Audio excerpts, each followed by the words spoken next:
Hey folks, this is Dr. Dennis, the Wellness Doc, bringing you all things healthy for your mind, body, and soul. Let's get right into it. The topic of discussion today is pool training.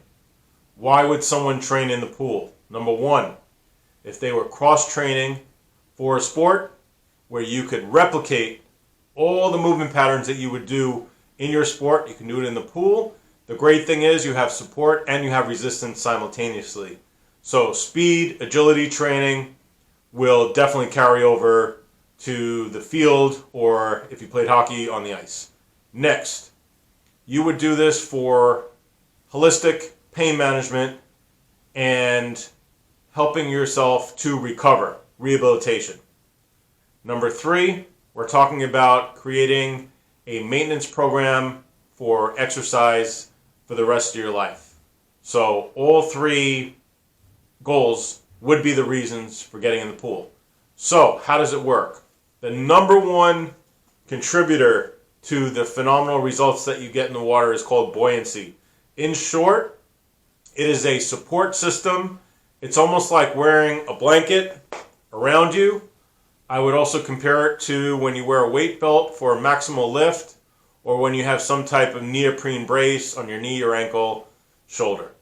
So neurologically, when we say that in the brain, it provides a non-painful stimulus, so transfer of information to the brain that says, hey, you know what?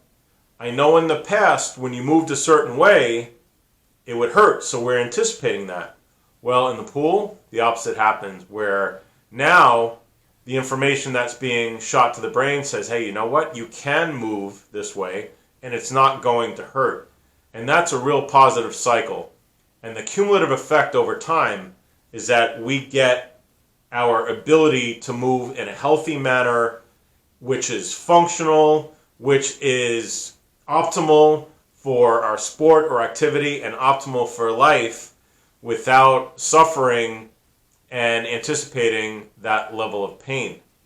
And here's the thing about this. The more that we can move in a functional and healthy manner versus compensatory where we compensate, example, we would limp, or if our spine, if we don't have any mobility and flexibility, it's very straight, so there's a lot of forces on it.